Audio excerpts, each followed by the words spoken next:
Welcome to the channel. This is Geauxgreddy. Welcome to the 2020-21 FIA Manufacturers Season Race number 6, maybe? I don't remember. But anyway, we are at Gardens 2, the Dragon Trail. No one's favorite track, but hey, we're all going to send it anyway, so stick around and check out the action. All right, the lobby opens up. I am door number 12 in this AS rated lobby. At the top, V1 Crabster, who is an A+ driver and near the pointy end of the stick in the manufacturers and, well, really more so in the Nation Series. He is leveling up a different account. So I was hoping to get in his slipstream to start qualifying, but unfortunately I had Way Daddy between me and him, which was okay until the end of the lap where he kind of started to hold me up. And so because of that, I was unfortunately not able to quite put down the qualifying time that I was hoping to. Ended up with a 1:30.7, which was good enough for P5. So let's get on to the start of the race and see how it all turned out. Here we are at the start. The game is warming up my tires for me. I appreciate that auto drive. Getting my tires nice and toasty before we get the 3, 2, 1 and the go light, the green light. So we get it right there and we take off. And one thing to remember at the start of the race is after those long intros is the tires are cold. They are frigid. So brake here about the start of the curb. You can brake a little later than that, but you know, I don't know when the guy in front of me, Jean Paul here, is going to be braking. So I broke up just a little earlier than that. Another thing is they're still not warm yet by this corner. So you have to be really careful coming into this little 4-point turn corner that you don't come in too hot at the very first lap because you will go wide. So did a good job there. I didn't go wide through there. I didn't murder Jean Paul on lap 1. So good start to the race. Now if you notice, V1 Crabster's falling back to P2. Apparently had an issue with his pedal not working at the start of the race, so he had it to the floor with the car didn't go. Hey, he drives controller. What am I talking about? So I guess his trigger finger wasn't working right. Something. I don't know. Anyway, so behind John Paul, right here, only a quarter-second back or so as we start the race, and I'm already starting to think of a pass. So I go around the outside here, and I'm like, I'm not really going to get anything done through the outside, but maybe I can force something on the S turn. Nah, didn't look good, so I just backed out of it there. Gave Jean-Paul enough room to go through the corner cleanly, and I'll look at a different point in the race to maybe challenge him. Behind me, got a GTR. Excuse me, it's looking pretty racy back there. Looks like he wants to be in my position, so I got to keep an eye on him as well. I was trying to figure out how to maybe get around the V-dub in front, brake right before the curbing there, and just barely touched the back bumper of the VW. The slightest of taps. I was a little worried I might get a penalty there, but lucky for me, it looked like the GTR had an issue there with a salient shrimp. So those two tangled a little bit in turn 1, so it looks like he wasn't able to make quite the exit that he needed to. Now, as far as tire strategies this race, you have to run all 3 compounds, soft, medium, and hard. So, I mean, the options were about unlimited. So, since I'm starting near the front of the race, I went ahead and opted to start on the racing soft tire. You could start on the mediums here. Of course, the problem is if you come in early to get off of the medium tire, then you drop back in mid-pack. Now this time I came out of the hairpin on the correct side of the VW, so I'm on his passenger side. I'm on the inside heading in towards the S-curve. So this is where I wanted to be. I was pretty happy about my positioning there. Send it down into the S-curve. Looking good there. Come out the other end. Not bad at all. So I've got myself set up down the straight here. I'm like, yes. So all I got to do is get on the Armstrong's bumper, start putting in laps. Now, what I didn't realize is how good that VW was around the last corner. I mean, he really did. I mean, he took that corner very nicely in that VW, and was in my slipstream and was alongside me before I knew it. I mean, honestly, I didn't even think to look in my rearview mirror to see if he would be there. So by the time I looked up, he was already to my right, and I was like, oh crap. So we go through the corner side by side. Now, folks, this is a great example of clean racing. Jean Paul gave me space in the S-curve when I tried to send it. I gave him space right there in that corner when he sent it, and we are just trying to see who can, run a faster lap and finally stick a move on the other one, rather than just ramming into each other and forcing one another off the track, because that's not fun. That's not racing. This is racing. Racing is trying to figure out how to get by that guy in front of you and then make the move stick. So anyway, back to tire strategy. Like I said, I started on the soft. If I'd have started on medium, I'd have pit at 5 and probably come back out mid-pack, which you don't want to do, or even if you start on the hards, then you might fall back, come out mid-pack, and you got to fight your way back through traffic. You always lose time in the fights. Like even this fight I'm having here with Jean Paul, we've probably lost maybe a half second both laps. Just having this little skirmish here. So this could cause P5 and P6 to come back on us, but it looked like the gap to the gentleman behind me was long enough that I didn't have to worry about it. As he makes a mistake coming out of that right-hander, gives me an opportunity to get into a slipstream coming out of the corner. But look at the drive that VW has coming out of that final corner.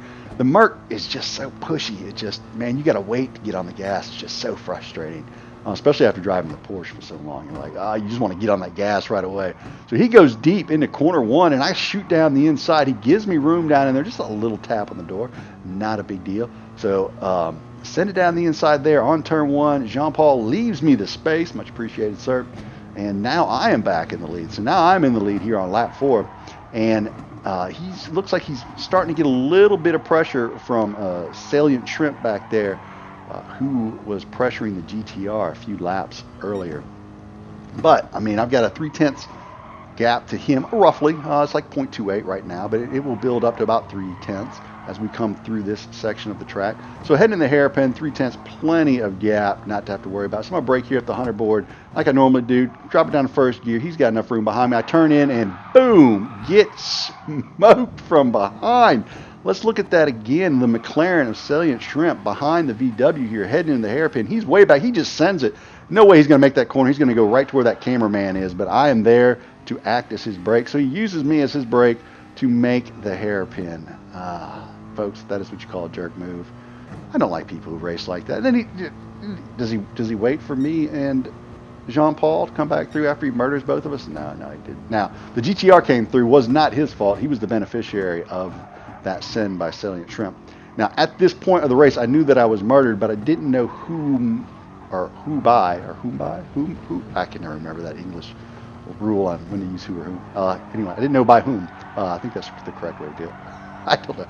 Leave that in the comments if you know the correct way to do it. So GTR goes in the pits there, but I didn't know who murdered me there, whether it was the GTR or Salient Shrimp. I knew it wasn't the VW because I'd already moved across the bow of the VW, so it certainly wasn't him. So my personal belief is if I don't know who did that to me, then I don't really know who to yell at or maybe even do a revenge move on. I don't like to really do revenge moves, but not knowing who the culprit was, you can't really do a revenge move.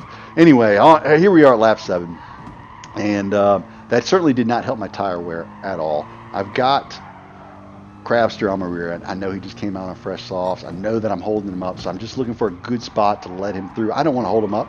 He's racing for first.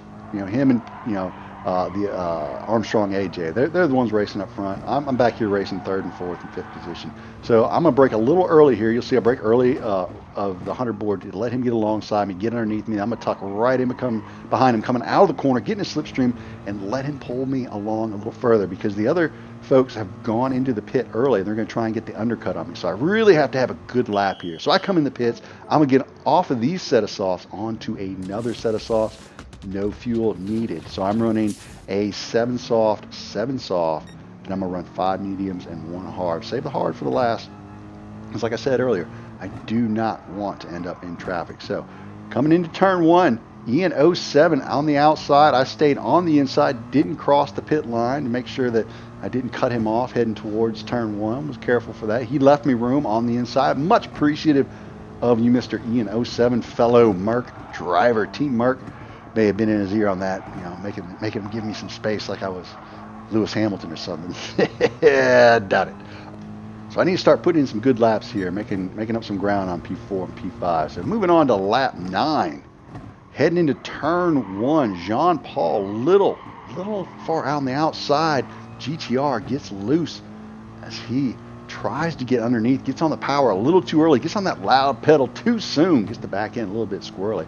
But that puts me into the slipstream of the GTR as we head down through this 4-point turn here. So I'm really reeling in the GTR, feeling like he must be on those medium tires at this point in the race. So I'm looking to try and make a move here at the hairpin. So I really need to stay in that slipstream, stay on his bumper as close as I can, so that when we come out of this right-hander, I can be right on his tail end and make my intentions known. So I get on the right side, brake late, but stay to the inside. He gives me room around the corner there. Well done by the GTR driver, realizing that I was on the faster tire there. So he jumps in my slipstream now, so he's going to use me to tug him along as he tries to maximize his time on those medium tires. Man, look at that GTR pole in the slipstream. That is something, because I was actually had a better exit out of that corner than he did, but he still just sucked me in right there.